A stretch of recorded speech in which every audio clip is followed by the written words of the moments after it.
Hello दोस्तों, आज की कहानी है कामचोर बहुओं का। माँ और बेटे ने मिलकर बहू की लाई अकल ठिकाने। रात को 11 बजे एक घर में दो बहुएं के होते हुए भी सास बर्तन साफ कर रही थी।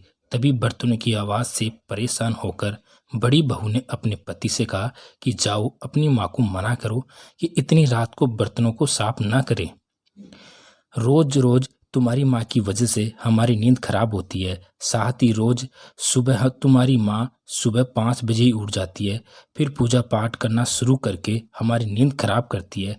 अब न ही रात को चैन और न ही सुबह। अब जाओ भी, सोच क्या रहे हो? तुम्हारी माँ को मना करो। तभी उसका पति खड़ा होता है और रसोई की तरफ जाता है। रास्ते में उसे छोटे भाई के कमरे से भी वही आवाज़ सुनाई देती है जो बातें उसके कमरे में हो रही थी। तभी सब कुछ सुनकर वो छोटे भाई के कमरे का दरवाज़ा बजा देता है। तो उसका छोटा भाई बाहर आता है। फिर वो दोनों भाई मिलकर अपनी माँ के पास रसोई घर में जाते हैं और अपनी माँ के बर्तन साफ करने में मदद करते हैं।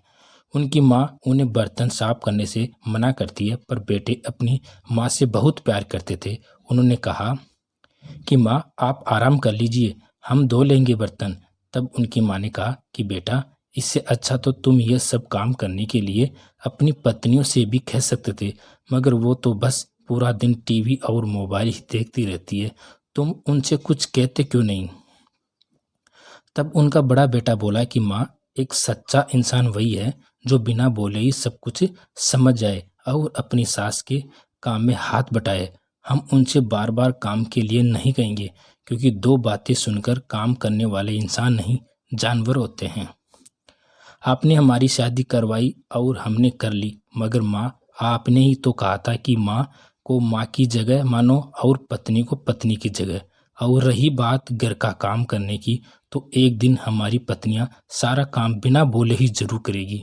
और वे वैसे भी माँ, अगर मान लो कि हमने उन्हें काम के लिए कहा और उन्होंने मना किया, तो शायद हमें गुस्सा भी आ सकता है और घर में झगड़ा भी हो सकता है। इसलिए माँ, जब उसका मन करेगा तो वो खुद ही काम करेगी। बाकी हम दोनों बेटे हैं ना आपके साथ माँ। इतने में ही उनके पिताजी भी आ गए और उन्होंने उनकी सारी बात भी सुन ली थी। तभी वो भी उनके साथ बर्तन मंजवाने लग गए। ये सब देखकर उनके दोनों बेटे हंसने लगे। तो पिता ने कहा, भाई हंस क्यों रहे हो? मैंने भी बचपन में बहुत बर्तन मांजे हैं। अब सारा काम हो गया था तो दोनों बेटे अपने अपने कमरे में चले गए।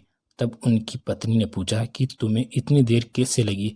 तो उनके पति ने कहा कि हम दोनों भाई अपनी माँ के साथ बर्तन मंजवा रहे थे और साथ में पिताजी भी आ गए थे। इस बात से उनकी पत्नियां बहुत चिढ़ गई थी, लेकिन फिर उनको थोड़ा बुरा भी लगा कि उनके होते हुए उनके पति को घर का काम करना पड़ रहा था। फिर वो सभी सो गए। अब सुबह 6 बजे ही उनकी माँ, पिताजी और उनके दोनों बेटे उठ गए और वो सब सुबह सुबह घर में ईश्वर की आरती करने लगे। तभी आरती की आवाज़ सुनकर उनकी पत्नियों ने कहा कि ये बुढ़िया भी ना पता नहीं कब तक जिएगी और हमारा खून पीती रहेगी। तभी उनकी पत्नियों ने देखा कि उनके पति तो उनके बेड पर थे ही नहीं। तो जब उन दोनों ने मंदिर वाले कमरे में जाकर देखा, तो उनके सास ससुर और पति सभी मिलकर पूजा कर रहे थे। ये देखकर उन दोनों बहुओं को बहुत ही ज़्यादा बुरा लगा। तभी उनके पति ने उनको देख लिया और कहा कि अरे तुम जल्दी क्यों उठ गई हुई? जाओ सो जाओ, अभी तो 7 ही बजे हैं। ये कहकर उन दोनों के ही पति अपनी माँ के साथ रसोई घर में चले जाते हैं और नाश्ता बनाने में अपनी माँ का हाथ बटवाते हैं। और ये सब उनकी पत्नियां छुपकर देख रही होती है। अब उनको मन में थोड़ा बुरा लग रहा था, लेकिन अभी भी उन दोनों बहुओं में घमंड ही भरा हुआ था। वो ये सब देखकर भी अपनी सास और पतियों की सहायता करने रसोई घर में नहीं गई। तभी एक दिन बड़ी ही बहू का पति अपनी पत्नी के पास आया, तो उसने जल्दी से उससे कहा कि जो मैंने तुम्हें 20,000 रुपये दिए थे वो मुझे अभी चाहिए, क्योंकि अभी अभी माँ की अचानक ही बहुत ही ज़्यादा तबीयत खराब हो गई है। तो उसकी पत्नी ने उसे साफ झूठ बोलते हुए मना कर दिया और कहा कि उन पैसों की तो मैंने शॉपिंग कर ली। अब उसका पति बहुत दुखी होता हुआ बोला कि चलो कोई बात नहीं, तुम तैयार हो जाओ, जल्दी हॉस्पिटल चलना है, तुम्हारी माँ वहीं एडमिट है। तब उसकी पत्नी बहुत ज़्यादा चौंकती हुई बोली कि क्या मेरी माँ की तबीयत खराब है? तो उसके पति ने कहने लगी कि मुझे माफ़ कर दो कि हाँ, तुम जल्दी करो, मुझे पैसे का भी इंतज़ाम करना है। तभी उसकी पत्नी आंखों में आंसू लिए बोली कि मैंने तुमसे झूठ कहा था कि 20,000 रुपये की मैंने शॉपिंग कर ली है। तभी उसके पति ने कहा कि कोई बात नहीं, तुम्हें जो अच्छा लगा वो तुमने कह दिया और मुझे तुमसे कोई शिकायत नहीं। ये सुनते ही उसकी पत्नी रोते हुए, मैं बहुत बुरी हूँ, तुम्हें मेरी माँ की कितनी चिंता है और एक हम दोनों बहनें हैं जिन्होंने तुम्हारी माँ की न तो इज्जत करी और न ही हम घर का काम करती हैं, फिर भी तुमने हमें कुछ भी नहीं कहा, हमें माफ़ कर दो प्लीज़। तब उसके पति ने कहा कि मैं तुमसे बहुत प्यार करता हूँ, इसलिए मैं तुम्हें नहीं डांट सकता, और रही बात घर का काम करने की, वो तुम्हारी मर्जी है, जैसा तुम हमसे प्यार करती हो वैसा ही करो, और अगर तुम मेरी माँ की इज्जत नहीं भी करोगी तब भी मैं तुम्हारी माँ की इज्जत करूँगा। यह कहकर उसका पति चला गया।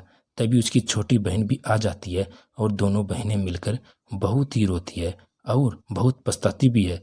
और अब उनको सब समझ में आ चुका था कि जब हमारे पति बाहर काम करके अपनी माँ की घर के काम में सहायता करते हैं तो हम तो इस घर की बहू हैं, हम ये सब क्यों नहीं कर सकती। और तो और हमारे पतियों ने भी हमसे घर में काम करवाने के लिए हमारे ऊपर कोई जोर नहीं चलाया और खुद ही सारा काम करने लगे। ये हमारे पति नहीं देवता है, वरना इनकी जगह कोई और होता तो हमसे लड़ाई करके या हमें मार कर हमसे घर का सारा काम करवाता, मगर इन्होंने ऐसा बिल्कुल भी नहीं किया। और हमारी सास ने भी हमें कुछ नहीं कहा। और अब हमारा यह फर्ज है कि हम भी अपनी सास और पतियों की खूब सेवा करें। ये सोचकर वो दोनों बहनें अगले दिन से ही रसोई घर में चली जाती है और चुपचाप ही काम करने लगती है और अपने पतियों से वो ये कहती है कि आप माची को लेकर जाइए, हम दोनों बहनें सारा काम कर लेंगे। तो उनके पति ने कहा कि नहीं, हम कर लेंगे, तुम दोनों बहनें आराम कर लो। तभी उनकी दोनों पत्नियों ने कहा कि नहीं, अब हम ये गलती नहीं कर सकते, तुम इतने अच्छे हो कि अब हमें हमारी गलतियों का एहसास हो चुका है, और माँ जी आप भी हमें माफ़ कर दीजिए, हम इस घर की बहू होते हुए भी आपसे ही सारा काम करवाती थी, हमें माफ़ कर दीजिए माँ जी। तो उनकी सास ने कहा कि बेटी, तुमने कुछ भी नहीं किया, अभी तुम नादान हो, अगर तुम्हारी जगह मेरी बेटी भी होती तो मैं उससे भी काम करने के लिए बिल्कुल नहीं कहती, तुम मेरी बहू बाद में पहले बेटी हो। ये सुनकर दोनों बहुएं अपनी सास के पैरों में गिर जाती है और उनसे खूब माफ़ी मांगती है, और बाद में बेटे भी बहुत खुश थे। वो दोनों ये सोचकर खुश थे क्योंकि उनको अपनी पत्नियों से लड़ाई भी नहीं करनी पड़ी और वो सुधर भी गई। तो दोस्तों, क्या आप भी ऐसे पति हो? धन्यवाद।